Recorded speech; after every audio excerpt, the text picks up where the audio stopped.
Bonjour, hello, mbolo, heureuse année à tous. Voilà, on est déjà en 2026 et c'est encore nous dans ce nouveau numéro de Oser, votre podcast qui vous pousse à oser vous lancer et vous allez aimer le faire. Je ne suis pas seule sur ce plateau, je suis bien évidemment accompagnée de mon partenaire de destinée. Hello Andreas. Hello, Elvi, comment vas-tu? Je vais très bien. Alors, ça tombe bien, je parlais de partenaire de destinée. C'est d'ailleurs le thème que nous allons aborder aujourd'hui, partenaire de destinée. Mais avant que nous entrions dans le vif de ce sujet, nous allons vous faire écouter une petite chanson, la chanson de Andreas Kotienne, dont le thème est partenaire de destinée. Tout de suite, on image. Celui qui jamais ne l'abandonnera ou même ne la trahira. Voici enfin celle avec qui tu fléchis tes genoux. Tu fléchis tes genoux, tu fléchis tes genoux. Voici enfin l'ange de tes os, chair de ta chair. C'est pour toi et ta destinée. Elle fait ta joie et t'accompagner. Vous êtes compatibles émotionnellement, spirituellement, physiquement, donc je dis oui. Je dis oui, oui. Oui, je le veux, toi et moi, tous les deux. Je dis oui, oui. Ton Dieu est mon Dieu, devant les hommes et le royaume des cieux. Je dis oui, oui. Dans l'épreuve du feu, nous vaincrons car nous sommes deux. Je dis oui, oui. Tu es. Alors, Andreas, Oui, Elvi. on voit que tu es vraiment dans le thème partenaire de destinée. Qu'est-ce qui t'a inspiré cette chanson? Déjà cette chanson, je me souviens, c'est une chanson qui rendrait grâce à Dieu pour le fait que je t'ai rencontré. Parce que j'ai eu deux goumins avant de te rencontrer. Deux goumins sérieux. Mais ça m'a permis de comprendre en fait que le partenariat ou faire chemin ensemble pour une chose ne dépend pas forcément de ce que l'on veut ou les personnes que l'on choisit.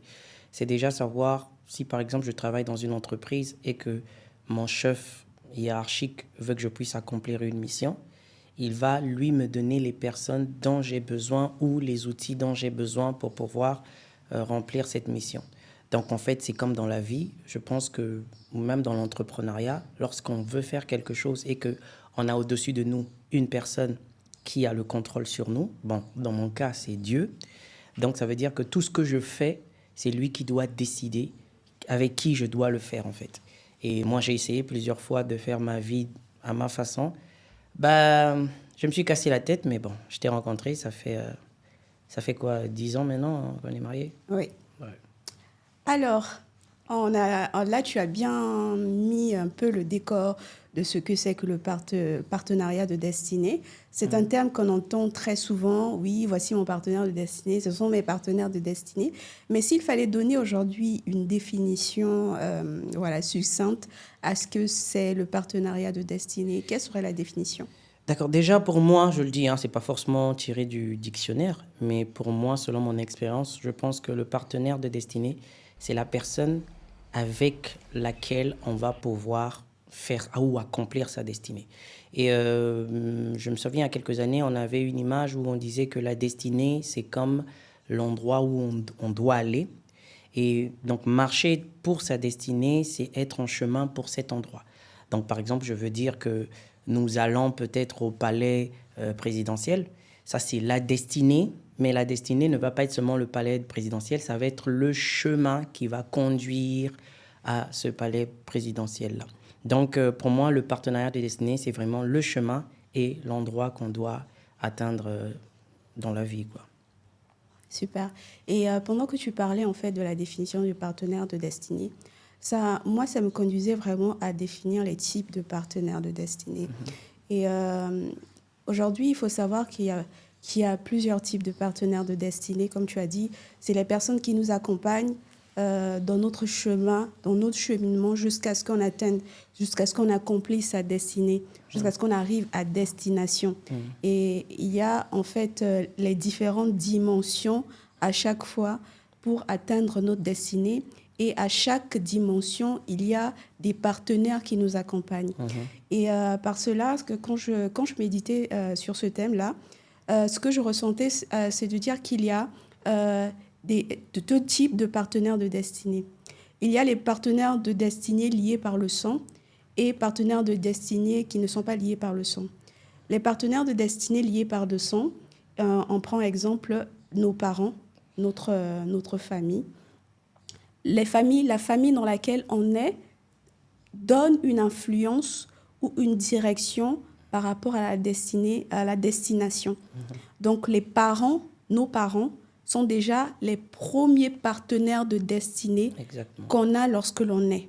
Parce que c'est leur ADN, l'éducation qu'ils vont nous donner, les possibilités et les accès pour notre futur qu'ils vont nous donner, qui déjà viennent conditionner en fait comment nous allons, les points de départ que nous aurons pour accomplir notre destinée. Donc déjà, il y a les parents.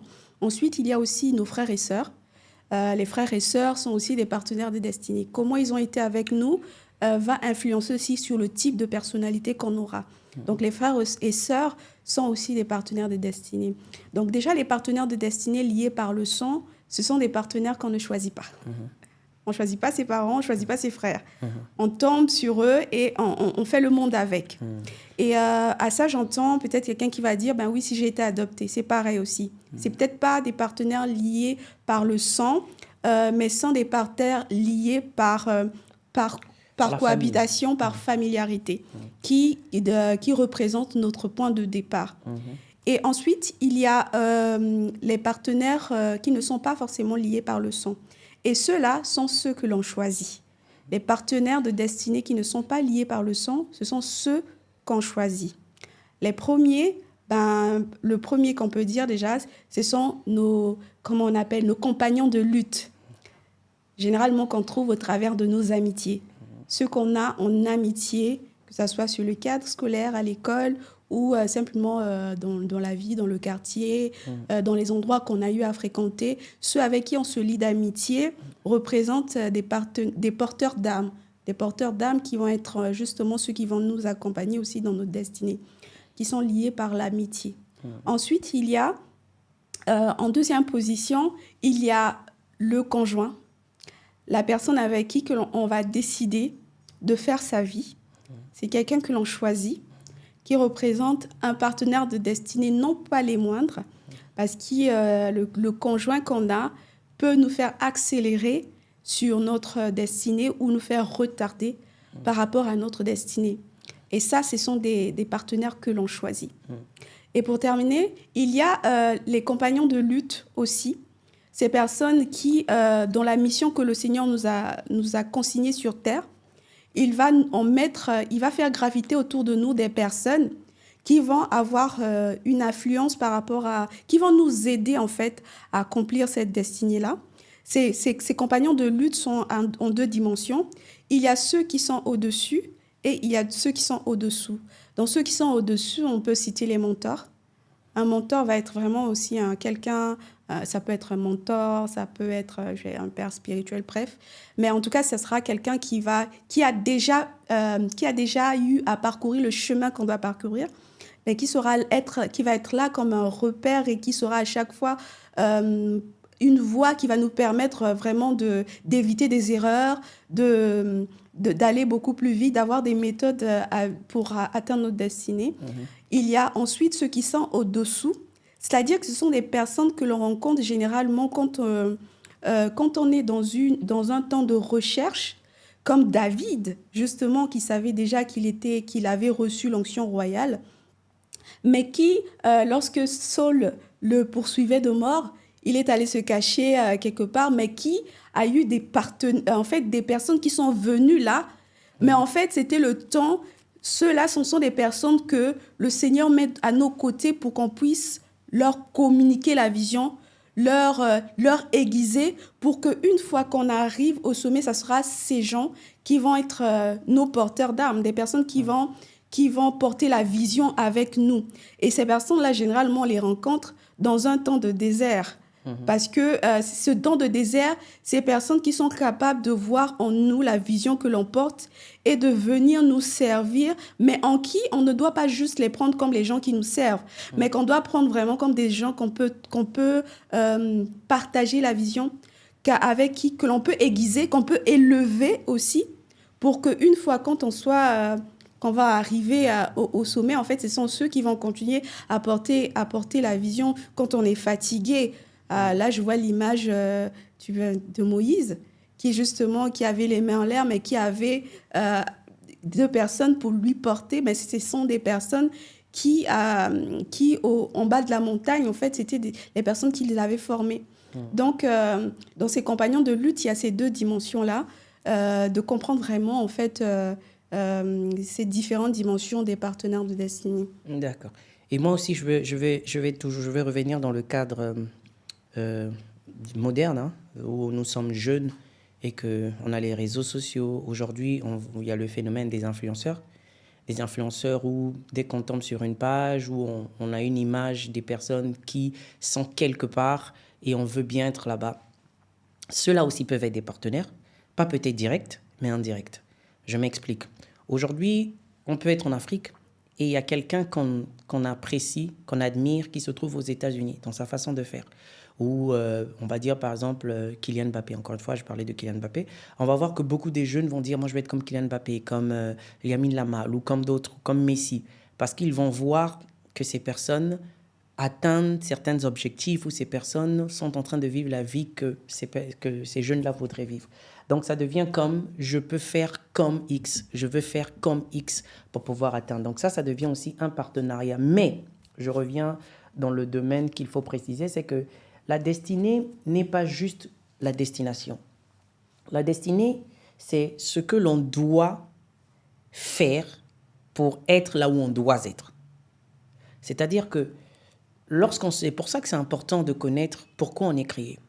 Dans le contexte africain, des fois, on ne nous dit pas, depuis l'enfance, on est fait pourquoi. C'est-à-dire que les parents nous voient, c'est pour ça que les parents doivent apprendre à lire, en fait, les destinées des enfants, pour savoir que cet enfant a beaucoup plus de tendances orientées vers tel secteur d'activité, pour rester dans le domaine de l'entrepreneuriat. Cet enfant a des compétences dans telle activité, donc je vais, par exemple, créer une atmosphère dans le domaine. Si par exemple mon enfant aime bien le foot, je vais lui mettre dans une équipe de foot, une école de foot, je vais peut-être lui apprendre à parler des langues étrangères parce qu'il va forcément peut-être être appelé à jouer dans des clubs étrangers. Tout ça, c'est pour façonner, donner les outils qu'il faut pour que l'enfant puisse atteindre son objectif. Maintenant, on a des gens autour de nous avec lesquels on grandit, des amis, surtout dans la jeunesse, il y a des amis, qui ne sont pas des personnes prévus pour notre destinée. C'est-à-dire que c'est des gens, moi je veux dire peut-être des distracteurs. Tu sais, mon père, il disait, le blanc n'a pas mis le nom, le mot ami, camarade, collègue pour rien. C'est-à-dire qu'il y a des gens avec qui vous êtes juste des collègues, mais vous n'êtes pas des amis. Vous pouvez être des bons collègues, mais en tant qu'amis, vous n'êtes pas des bons amis. Vous pouvez être des bons amis, mais vous n'êtes peut-être pas bons collègues. Tu vois ? Pourquoi ? Parce que tu vas dire, mais ça c'était mon ami, pourquoi tu m'as fait tel coup ? Mais la personne n'a jamais été ton ami, c'était peut-être ton camarade en fait. Et ça, c'est des choses que l'on doit savoir lorsqu'on connaît sa destinée. On sait que moi, je suis appelé à faire telle chose, je ne peux pas aller à gauche de la chose. Si je sais que je suis appelé, par exemple, à porter des fonctions politiques demain, je ne vais pas traîner avec des amis qui ont, par exemple, une vie de scandale. Parce que je sais que demain, ça va m'être imputé à tort. Donc ça aussi, c'est le fait de reconnaître que parce que j'ai une destinée, que je vais quelque part, il faut que je m'entoure des personnes, tu l'as dit tout à l'heure, le mot mentor, mais que je m'entoure des personnes qui vont contribuer à ce que je puisse atteindre cette destinée. Et je veux dire un truc qui est très désolant, mais il y a beaucoup de jeunes qui meurent avant d'avoir accompli ce pourquoi Dieu les a mandatés. Pourquoi ? Parce qu'ils ne savent pas ou ils ne prennent pas au sérieux la raison pour laquelle ils ont été créés. On veut ressembler à toutes les stars, on veut ressembler à toutes les personnes qui réussissent dans la société. Ça, c'est pas mauvais, c'est vrai. Mais le problème, c'est que des fois, on ne comprend pas pourquoi nous sommes créés. Pour quel but ? Est-ce que parce que l'autre réussit dans tel domaine, parce que j'aime bien ce qu'il fait, moi aussi, je suis appelé à être comme lui. Et on est souvent confronté aux fins d'année à pouvoir faire un bilan pour dire, pendant cette année, qu'est-ce que j'ai fait ? Est-ce que je prends la résolution pour la nouvelle année de faire la nouvelle chose ? Oui, mais on est souvent en début d'année et en fin d'année. Mais ce qui se passe au milieu de l'année, on a tendance à ne pas pouvoir cadrer ça dans le sens que je vais à tel endroit. Et ça fait que même dans le domaine de l'entrepreneuriat, comme on parle beaucoup, c'est que je veux atteindre un objectif, mais est-ce que je prends soin de célébrer les objectifs que j'ai déjà accomplis à court, moyen et long terme? Donc, moi, je pense que c'est ce qu'il faut comprendre dans le domaine de partenariat de destinée. C'est qu'il faut d'abord connaître où on va, pourquoi on y va, et donc, à partir de là, maintenant, localiser les personnes qui nous aident à y arriver ou à aller. Parce que si tu ne sais pas où tu vas, dans le domaine, par exemple, des relations, moi, pour la petite histoire, quand je t'ai rencontré, comme je disais, c'était pas une période où je disais « Ah, ben, j'aime cette fille-là, je la trouve jolie ». Non, hein, c'était dans une phase où... Tu me trouvais pas jolie? Non, ben, Ah, c'était faut pas bien ça, expliquer. c'était pas ça, c'était pas ça où je voulais en venir. Ce que je voulais dire, c'est que quand je t'ai rencontré parce que je soupirais à quelque chose. Je voulais faire quelque chose. Et j'ai demandé de l'aide à Dieu parce que je me sentais incapable, submergé pour la tâche que je devais faire. Et c'est là où je t'ai rencontré. Et quand je t'ai rencontré dans le travail. Et à partir de là, j'ai trouvé en toi, comme exactement la Bible dit, une aide semblable. Et quand on dit aide semblable, c'est parce que la personne qui va aider est une personne qui sait faire ce que tu fais. Parce qu'on ne peut pas t'aider si la personne ne sait pas faire ce que tu fais. C'est cette aide semblable. Et pour partir sur les bases de la Bible, ou la Bible au Genèse, où on dit que l'homme, Adam se sentait seul, Dieu fit plonger Adam dans un profond sommeil, et ensuite il a fait Ève. Et quand Adam se réveille, il a fait la femme par Ève, quand Adam se réveille, Adam dit, voici enfin, os de mes os, chair de ma chair, je l'appellerai Ève. Donc Adam a appelé la femme que Dieu avait créée par le nom de Ève. Or, on sait que quand Dieu a créé l'homme et la femme, Dieu a dit, faisons l'homme à notre image. C'était en général, donc l'homme et la femme. Et Dieu donne à Adam qu'il manifeste sur terre avant la femme. Donc, la femme était encore dans les cieux et Adam est manifesté sur terre. Dieu lui dit de nommer la création. Donc, Adam est celui qui donnait le nom aux animaux. Dieu avait donné le nom au jour où quand il créait tout, mais c'était Adam qui avait la responsabilité de nommer. Or, on sait que lorsque tu donnes un nom à une chose, c'est que tu donnes l'attribut à cette chose. Parce qu'un inventeur, un créateur, nous, quand on fait, quand on innove, on crée, on donne un nom en fonction de la fonction que la chose va faire. Si je dis que ça, c'est un smartphone, c'est parce que c'est un téléphone intelligent. Donc, il y a la partie smart, intelligent, et la partie phone. Donc, lorsque Adam était en train de nommer, Adam, il voyait les animaux ou les êtres vivants qui avaient une fonction et il donnait ensuite le nom. Et le nom faisait que ces êtres-là acceptaient ou bien manifestaient totalement l'attribut de ce qu'on leur avait donné. Donc quand Adam disait ça c'est le lion devenait lion parce que dans le nom lion, il y avait les caractéristiques du lion. Donc quand Adam dit voici la femme, enfin, os de mes os, chair de ma chair, je l'appellerai Ève, c'est comme s'il était en train de dire à toute la création qu'il administrait que voici celle que je veux appeler comme étant la première. Donc Adam aurait pu appeler Ève tout simplement femme. Il n'aurait pas dit Ève. Ève ne serait pas devenue la première. Mais quand Ève devient cette Ève-là, Dieu est... Ok, c'est comme quand je t'ai rencontré, je vais auprès de ma maman, je dis, maman, j'ai rencontré une fille, ça va être ma fiancée, ma femme. Mais tu pouvais juste être une amie, tu pouvais juste être une collègue, tu vois. Mais c'est moi qui ai décidé de te donner la dimension de devenir femme. Et c'est la même chose. Lorsqu'on rencontre les personnes dans nos vies, c'est nous qui avons la responsabilité de leur donner une position. Est-ce que je fais de toi la personne qui va être mon bourreau, la personne qui va être ma muse, qui va m'inspirer, ou la personne qui va être celle qui va me complexer? Donc c'est pour ça que même dans la société, même dans ce que l'on vit, quelle est la situation que tu traverses et quel est le nom, la position que tu donnes à cette situation? Parce que si tu dis que cette situation est impossible pour toi, si tu dis que cette situation te fatigue, si tu dis que cette situation ne va pas permettre à ce que tu t'épanouisses, c'est ce que ça va être en fait. Tu vois? Et donc, il faut comprendre que les partenaires de destinée, ce sont des personnes que l'on voit, que l'on étudie, si j'ai envie de dire comme ça, leur façon de fonctionner, et que l'on décide de dire que ça va être ma partenaire de destinée ou mon partenaire de destinée. Parce que si tu n'acceptes pas la personne, le ciel, pour ne pas dire l'atmosphère, l'environnement, ne va jamais permettre que cette personne puisse être pour toi, en fait, ce partenaire de destinée. C'est super. Ce que tu dis me ramène, en fait, à répondre ou à poser cette question. Comment faire pour reconnaître un partenaire de destinée? comme tu as pris l'exemple de Adam et qui a reconnu Ève, souvent les gens ont autour d'eux des partenaires de destinée, mais ils ont du mal à reconnaître que ça, c'est un partenaire de destinée.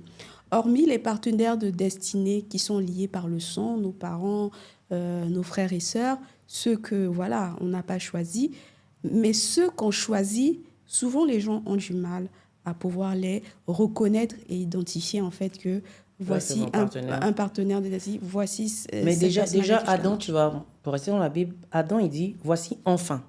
Enfin, il y a le mot enfin. Ça veut dire qu'avant, il avait regardé et il n'avait pas trouvé semblable. Il a dit, voici enfin, os de mes os, chair de ma chair, je l'appellerai Ève. Donc, il a donné les caractéristiques. Os des os. Pourtant, on ne voit pas les os. C'est à l'intérieur. Mais quand il disait os, parce que les os, c'est la stature, c'est le squelette, c'est ce qui permet de solidifier le corps. Donc, quand il voit os de mes os, il voit dans les valeurs que cette personne a un caractère qui me ressemble, un caractère que je reconnais. Os de mes os, c'est la stature, le squelette. Et quand il dit chair de ma chair, il voit le physique. C'est important. C'est pour ça que dans les relations, tu peux trouver qu'une personne... Ah, aujourd'hui, malheureusement, en majorité, on n'aime plus les personnes d'abord pour leurs valeurs, pour ce qu'ils sont à l'intérieur. On les aime d'abord parce que la personne a un beau physique, ou le gars, il a les abdos et tout ça, ou le mythe des femmes, le gars grand avec tablette de chocolat, ou la fille, l'homme, les hommes avec la fille aux courbes, bref. C'est ce qu'on voit en premier. Donc, c'est comme si on disait, voici enfin chair de ma chair. Mais le problème, c'est que la chair est vaine, en fait. La chair est vanité. Et donc, quand tu dis, voici enfin os de mes os, c'est d'abord voir quelle est la stature, quelles sont les valeurs de la personne avant, en fait. Même dans le domaine, nous, dans l'entrepreneuriat, si quelqu'un veut venir, on dit on va ouvrir votre entreprise pour des investissements et tout, on va savoir avec qui, en fait. Est-ce que cette personne a les mêmes valeurs que nous? Nous, par exemple, on est ancré dans la jeunesse, on est ancré dans l'entrepreneuriat social, on est ancré dans les valeurs pour faire des produits qui changent la vie des gens. Si quelqu'un vient juste pour dire j'ai besoin de faire du chiffre et tout, on ne sera pas à l'aise avec, en fait. D'ailleurs, c'est pour ça que malgré les moyens séculiers, on n'a pas voulu totalement être toujours employé. On veut être déployé parce qu'on a un battement de cœur. Donc, c'est voir l'intérieur. Est-ce que je vais avec toi pour cette vision? Parce que comme on dit, les investisseurs, ils n'investissent pas toujours dans l'entreprise. Ils investissent sur les personnes qui font ces entreprises-là. Donc, c'est voir l'intérieur. Et ensuite, il dit, je l'appellerai Ève. Donc, il nomme maintenant. Donc, pour répondre à ta question, c'est que quand tu vois quelqu'un, est-ce qu'avec cette personne, tu te dis, avec ou sans argent, avec les peines ou pas, je vois payer le prix avec cette personne. Ça, c'est la première chose. Deuxième chose, la personne, vous devez être compatible. C'est-à-dire que si la personne aime la musique, il faut que tu aimes la musique. Je prends un exemple. Imagine que moi, j'ai un battement de cœur pour la jeunesse, mais toi, les jeunes, ça ne t'intéresse pas. Ben, il y aura tout le temps un problème. Parce que quand je vais traîner avec les jeunes, toi, tu vas dire, mais tu ne veux pas grandir, pourquoi tu passes du temps avec les jeunes? Tu vois, il faut déjà comprendre ce battement de cœur. Ensuite, dans le nom, c'est nommer. Nommer, c'est donner une orientation. Où l'on va pouvoir aller, en fait. Qu'est-ce que tu dois devenir pour moi? Qui tu dois devenir pour moi? Et il ne faut pas oublier que l'homme et la femme sont égaux. Mais sauf que chacun d'eux a des responsabilités différentes. Tu vois? Et pour terminer sur ce volet, c'est tout simplement que la personne que tu rencontres, il faut comprendre si cette personne-là, vous voyez les choses de la même façon, parce que même on dit 2 personnes ne peuvent pas faire route ensemble s'ils n'ont pas la même vision. Sinon, ça devient division. 2 visions, ça fait 10 visions. Donc, lorsqu'on ne voit pas les choses de la même manière, on se divise. Mais ça ne veut pas dire qu'on ne s'entend pas forcément. Ça veut juste dire qu'on ne voit pas les choses de la même manière. Et pour terminer, c'est que Dieu dit, 1 en chasse 1000, 2 en chasse 10 000. Donc, il y a un pouvoir dans l'unité. Il y a un pouvoir pour pouvoir être avec quelqu'un. Il y a des choses que tu peux faire tout seul, mais que quand tu le fais avec les autres, il y a comme un côté déployé, tu vois. Moi, je suis un rêveur.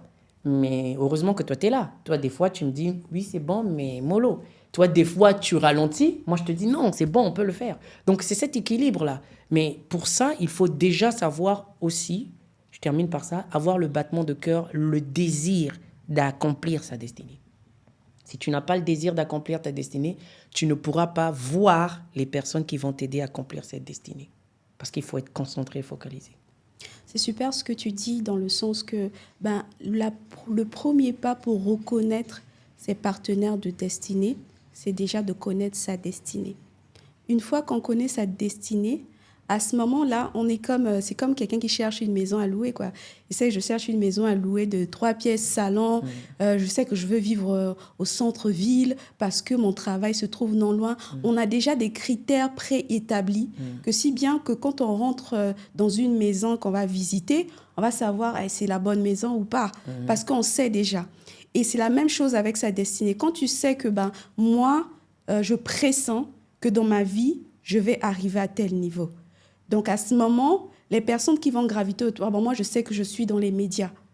Je ne vais pas aller prendre un partenaire de destinée qui est dans, je sais pas, dans l'agriculture ou... voilà, on ne sait jamais. Bon, ça dépend. Mais en tout cas, ça va être quelqu'un qui va... En tout cas, nos visions ou bien nos complémentarités vont s'emboîter. Je reviens par rapport à ce que tu as dit lorsqu'on s'est rencontrés. Avant que je te rencontre déjà, je ressentais dans mon cœur le battement. Je savais que je devais être dans des domaines de médias. J'y travaillais déjà. Et que mon cœur battait beaucoup pour la jeunesse. Je traînais beaucoup avec les jeunes. J'étais aussi dans la musique. J'encadrais des jeunes déjà, des groupes dans la musique. Et mon cœur battait pour ça. Si j'étais dans ce mood-là. Et c'est comme ça qu'on s'est justement rencontrés. Et quand toi, tu commences à me parler de ta vision, quand tu parlais, dans mon cœur, je disais, mais attends, il parle de ce que je ressens dans mon cœur, en fait. Non, c'est pas dans le sens que j'étais fan de toi, non. Mais c'est dans le sens que je me disais, mais ce qu'il dit, je m'identifie à ça. Je me sentais pas inconnue par rapport à ce que tu disais, genre, ah ouais, qu'est-ce qu'il raconte? Et quand tu parlais, au fur et à mesure, tu me parlais de ta vision et autres. Et dans mon cœur, je me disais que je ne sais pas, mais je peux ne pas être accompagnée, associée à cette vision. Je dois absolument être dans cette vision. Exactement. Parce que c'est quelque chose qui, déjà d'emblée, me parlait moi-même, que j'avais déjà commencé à faire à ma manière. Et quand tu parles, je me suis dit que vraiment, nos visions, vraiment, elles se rencontrent. Avant même de voir l'aspect amoureux et tout ça, parce qu'on ne s'est pas mis tout de suite ensemble, mais c'était vraiment la vision. On était passionnés de la musique, on pouvait parler de musique ensemble des heures, on pouvait parler de médias, d'audiovisuel, de production ensemble des heures. Et ce qui, comme tu as dit, l'exemple de Adam et Ève, Adam qui a dit, voici os et mes os. Donc, déjà avoir cet ensemble, cette vision qui s'emboîte pour comprendre. Pareil aussi dans les partenariats, ça c'est dans le cas d'un partenariat de destinée dans le cadre du conjoint. Pareil aussi dans un associé, dans le cadre d'une entreprise ou un collaborateur dans le cadre d'un projet. On va se rendre compte que, justement parce qu'on est, on est dans le même noyau ou bien dans le même secteur, on va se rendre compte qu'il y a des choses qui s'emboîtent. C'est-à-dire qu'avec telle personne, vraiment, je sens qu'on peut faire...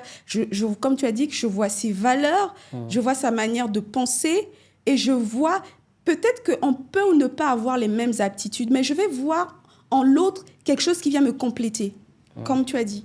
Toi, tu es quelqu'un de très fougueux, qui fonce, et moi, je suis quelqu'un de très réfléchi, bien qu'on ait les mêmes domaines, battements de cœur. Non. Mais ce qui fait l'emboîtement, c'est justement quand on voit deux pièces se joignent, quand chez l'autre, là où c'est plein, chez l'autre, c'est creux. Mais c'est la même forme qui va dans le même sens pour former une seule image. Exactement. La vision est celle qui nous relie, mais on peut avoir des aptitudes ou des capacités qui sont divergentes, mais qui s'emboîtent ensemble. Et ça, c'est important. Par rapport à ce que tu as dit un en chasse 1000, deux en chasse 10 000, un en chasse 1000, deux en chasse 10 000, c'est aussi pour montrer la vision exponentielle de choses. Dieu, quand il nous met dans le chemin de notre destinée, il sait que pour avoir notre plein potentiel, on ne peut pas arriver à le faire tout seul. Il met autour de nous des personnes qui vont justement venir amplifier cela pour pouvoir en chasser 10 000. Et le piège souvent qui existe, c'est que quand les gens sont en plein dans leur destinée, c'est le piège de l'indépendance. On veut faire des choses seul par soi-même et ça peut même réussir. Mais là, cette réussite, ça veut dire qu'on est encore à notre 1000. Parce que en chasse 1000, si le Seigneur avait prévu pour toi, par rapport à ta vie, d'en chasser 30 000, ça veut dire en réalité, tu dois avoir 3 partenaires de destinée. Parce que si un en chasse 1000, deux en chasse 10 000, fois 3, ça va faire 30 000. Donc, si à la fin de ton parcours, Dieu te prévoyait à 30 000 et que toi, tu n'atteins 1000 que 1000 et que tu dis que tu es content parce que 1000, c'est une réussite aussi, tu vas arriver devant le Seigneur va te dire, mais non, moi, je t'attendais à 30 000. Ah, mais comment j'aurais pu faire les 30 000 parce que moi, seul, je peux qu'atteindre 1000.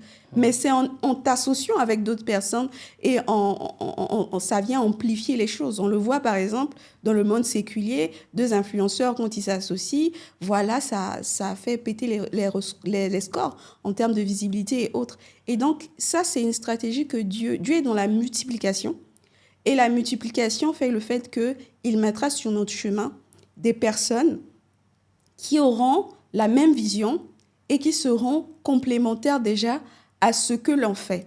D'accord. Et nous, on ne doit pas rentrer dans le piège déjà de vouloir faire les choses par nous-mêmes. Et aussi, on ne doit pas rentrer aussi dans un autre piège, c'est de voir les autres comme des concurrents. Parfois, les personnes qui sont appelées à être nos partenaires de destinée, on peut les voir comme des concurrents. Comme des personnes, ah oui, on va tomber dans le piège de la jalousie. On va se dire, ah oui, lui, il veut montrer quoi. Mais en fait, tu le regardes, tu as eu le regard porté sur cette personne, c'est parce qu'en fait, c'était ton partenaire de destinée. Mais comme toi, tu es porté par l'orgueil, la jalousie va masquer le fait que tu ne vas pas avoir les yeux clairs pour reconnaître que c'était ton partenaire de destinée. Et tu vas commencer à le combattre. À combattre cette personne. Ah oui, bon, je le snob. Ah oui, non, je le mets de côté. Mais en réalité, tu es en train de mettre de côté la productivité au max que tu aurais dû avoir. Donc, ça aussi, c'est un autre piège sur lesquels les gens doivent travailler, d'avoir l'humilité et de ne pas voir toujours les gens comme étant des concurrents. Si ton cœur bat pour cette personne, des fois, on a une fixette sur une personne. On ne comprend pas pourquoi, mais en réalité, tu as cette fixette parce que c'est ton partenaire de destinée qui est là, que tu n'arrives pas à voir, parce que tu es tellement obnubilé par le fait que tu veux être comme cette personne. Ah, pourquoi il arrive à faire ci? Tu veux combattre la personne.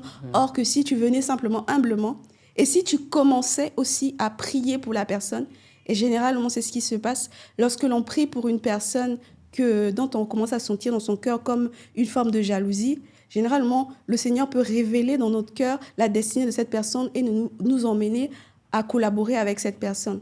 Donc, par la prière aussi, on peut faire tomber, en fait, ce côté comment on appelle ça, de jalousie, de concurrence, qui vient souvent détruire des collaborations, alors qu'on aurait tout simplement fait beaucoup plus en étant ensemble. Et on voit beaucoup de gens, des fois, qui sont associés, qui commencent bien ensemble, et après, qui finissent par se séparer, parce que y a eu ces questions de jalousie ensemble, ou bien de ne pas reconnaître la position de l'un ou de l'autre. Des fois, on veut commencer à faire les mêmes choses que l'autre ou devenir l'autre, alors que Dieu vous a mis de complémentaires, en fait, pour accepter la place de l'autre, accepter que l'autre existe pour que, justement, que personne ne soit tué par l'autre, en fait. Oui, et moi, qu'est-ce que tu en penses? Moi, je pense que ça, c'est dû à un problème de discipline.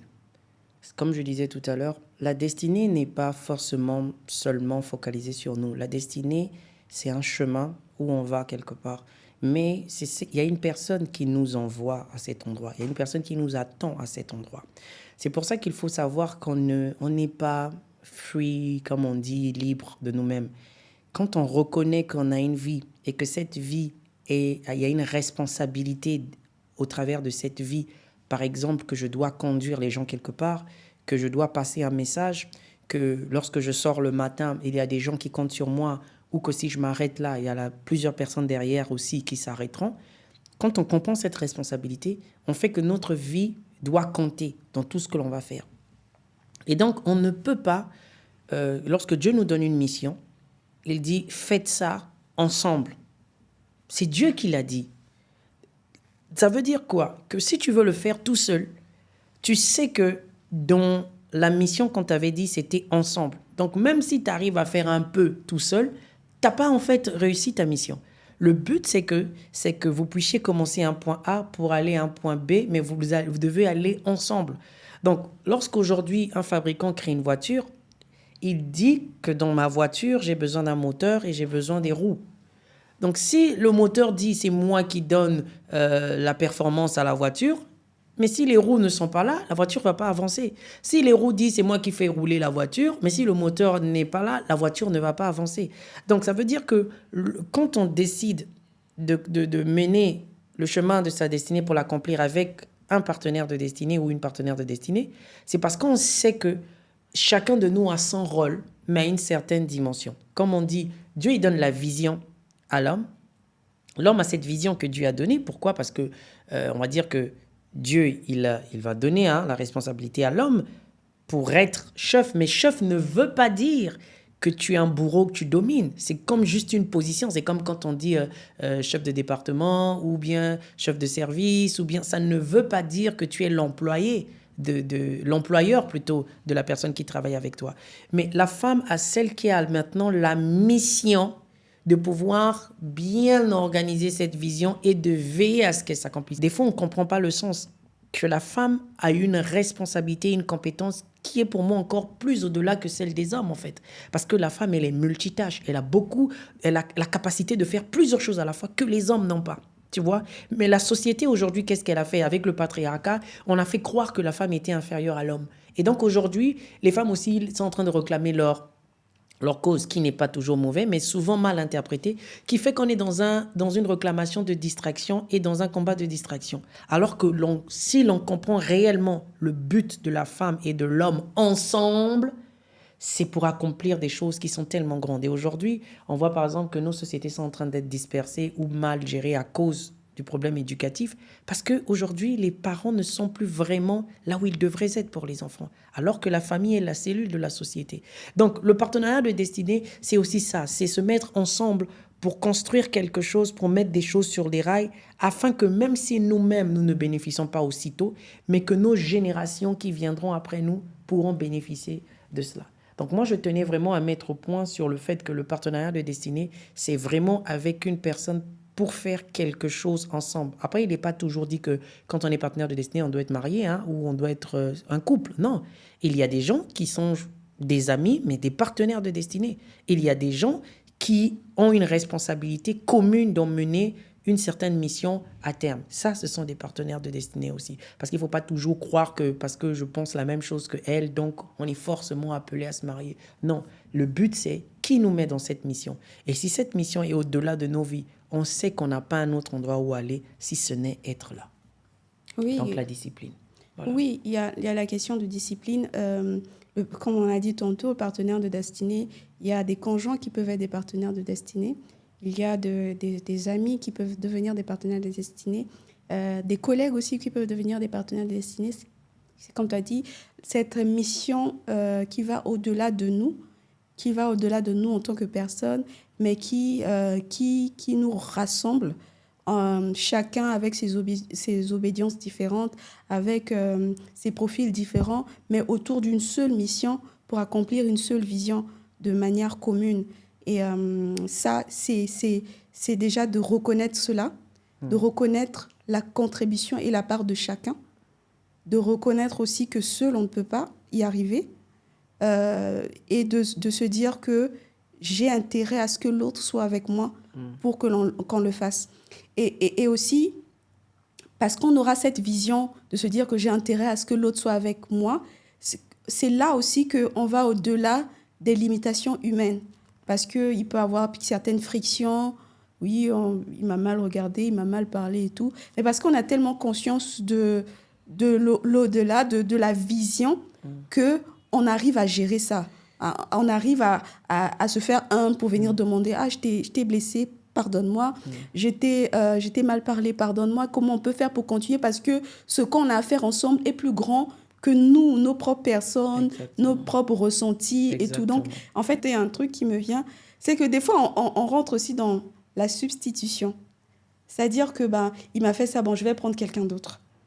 Mais en fait, il y a des gens avec qui que le Seigneur a assigné pour être les personnes avec qui on doit accomplir cette mission. Je reviens par rapport à la Bible, par exemple, Moïse qui dit « Oui, je ne sais pas parler », le Seigneur a dit « Je t'envoie Aaron ». Et si Moïse, là, ils ne s'entendaient pas avec Aaron, ils se sont chamaillés, il va dire, je vais chercher un autre gars là qui va m'interpréter. Ça ne devait pas bien marcher aussi. Donc ça, il faut avoir la conscience de qui est à mes côtés. Cette personne a été envoyée par qui? Il a été envoyé par Dieu. Je vais faire tout ce qu'il faut pour que ça marche, pour que notre association là puisse vraiment marcher. quitte à ce que on fait impasse à notre glorification humaine, on est toujours conscience de l'autre parce qu'on sait que c'est avec cette personne-là que je vais atteindre ce résultat-là. Tout à l'heure, je parlais de multiplication. Il y a des personnes, des profils, par exemple, qui, pour avoir 1000, il faut multiplier 10 fois 100 pour avoir 1000. Donc, ça veut dire qu'en chaque personne, il y a 10 capacités qui, à leur maximum, 100 fera que tu atteignes 1000. Mais il peut y avoir des gens qui n'ont pas exploité toutes leurs 10 capacités, qui sont peut-être à 5. Donc, 5 fois 100, ils sont peut-être à 500, tu vois. Et toi qui es peut-être à 1000, quand tu vas t'associer avec la personne, votre multiplication, là, ça va faire 8000. Vous n'aurez pas atteint le but. Mais Dieu, il t'a rapproché d'une personne où il sait que celui-là, il est à 1000. Avec toi, ça va faire 10 000. Et toi, si tu rentres dans le fait de substituer, tu vas aller te mettre avec... Tu n'auras pas atteint le but, en fait. Tu vas te dire, mais oui, on a quand même du résultat, mais tu n'aurais pas atteint le but. Et pour appuyer ce que tu dis, c'est pour ça que j'ai parlé tout à l'heure de discipline, mais je parle aussi de maturité. Parce qu'il faut pouvoir élever l'autre. Parce que savoir que, comme tu disais tout à l'heure, s'il est à 500 et que tu sais que notre mission est d'atteindre tel objectif, il est de mon devoir de travailler aussi à l'aider pour qu'il atteigne les 1000. C'est ça qui est important. Et c'est pour ça qu'il faut être des personnes de vision. C'est-à-dire que quand tu as la vision, tu vois où tu veux aller et tu anticipes. Tu sais qu'il me faut telle capacité, il me faut telle chose, il me faut telle aptitude pour pouvoir atteindre cet objectif-là. Et donc, notre jeunesse ne devrait pas être une jeunesse qui passe son temps à vivre le jour, qui passe son temps juste à attendre qu'on lui dise ce qu'il doit faire, mais c'est une jeunesse qui doit avoir une vision pour dire que, par exemple, horizon 2030, l'Afrique aura la plus grande population mondiale. Cette population sera majoritairement jeune, comme on dit, avec les 65%, où on aura des jeunes connectés, sans emploi, parce que les gouvernements ne peuvent pas garantir l'emploi. Avec la génération Z, ces jeunes-là sont aujourd'hui ceux qui renversent les gouvernements, ils disent des choses, et voilà, ils bougent. Donc, cette jeunesse-là va être une jeunesse bouillante, connectée, mais sans emploi quasiment. Donc, il faut trouver des personnes qui vont pouvoir leur dire qu'est-ce qu'ils ont en eux et qu'est-ce qu'ils peuvent faire avec ce qu'ils ont. Maintenant, supposons que cette jeunesse, à l'intérieur d'elle, elles doivent trouver des partenaires de destinée. Donc, s'il n'y a pas des visionnaires, déjà dans les jeunes, il n'y a pas de visionnaires, il sera difficile que l'on puisse pouvoir donner un temps pour l'humanité. Parce que, pour nous, on va se dire qu'on attend que les gouvernements fassent, on attend que tel chef fasse, on attend alors que nous n'avons pas forcément 100 ans de vie. Chacun de nous a une période clé pour laquelle cette personne-là doit vivre et faire ce pourquoi Dieu l'a mandaté. Donc, c'est juste pour dire qu'on a vraiment le côté de la discipline, on a le côté de la maturité, on a le côté de la vision et on a le côté aussi où on doit anticiper les choses et l'empathie, aider les autres à devenir meilleurs. Donc, se soutenir et puis s'accompagner. Si il fallait résumer un peu tous les propos qui ont été dits, on a dit beaucoup de choses. Beaucoup, ouais. Effectivement, si vous avez des questions, si vous avez des points d'interrogation et vous voulez que l'on puisse approfondir un peu plus sur une question donnée, n'hésitez pas d'inscrire, de nous envoyer vos messages pour que nous puissions y répondre très bientôt. Alors, pour conclure, est-ce que tu as un mot de la fin par rapport à ce sujet du partenaire de destinée? Moi, le mot que j'ai, c'est rappeler à un jeune, rappeler à une personne que ta vie a du prix, ta vie compte. Et si ta vie compte, il faut que tu évalues ta vie. Donc, évaluer sa vie, c'est faire l'inventaire de ce que tu as et de ce que tu n'as pas pour pouvoir atteindre ce que tu veux avoir. Donc, ça veut dire quoi? Regarde là où tu es aujourd'hui et pose-toi la question, est-ce que tu es là où tu veux être? Et si tu n'es pas là où tu veux être ou tu n'es pas encore là où tu veux être, il faut que tu saches que tu dois pouvoir, toi, faire l'inventaire de tes amis, l'inventaire de tes camarades, de ton carnet d'adresses, le temps que tu consacres, ce que tu veux faire pour planifier, surtout qu'on est là pour une nouvelle année, planifier le temps pour pouvoir atteindre tes objectifs. Parce qu'en fait, nous aurons des comptes à rendre. Nous aurons tous des comptes à rendre, alors nous avons besoin en tant que jeunes de devenir des jeunes de vision. La vision emmène la provision. Dans la provision, il y a ces partenaires de destinée. Ce que nous vous souhaitons pour cette nouvelle année, c'est que vous rencontrez des personnes qui sont assignées à vos destinées, qui seront ces porteurs d'armes, ces partenaires de destinée qui vont vous permettre d'atteindre le maximum de votre potentiel. Nous vous remercions de nous avoir suivis jusqu'à la fin. On se dit à très bientôt, surtout osez.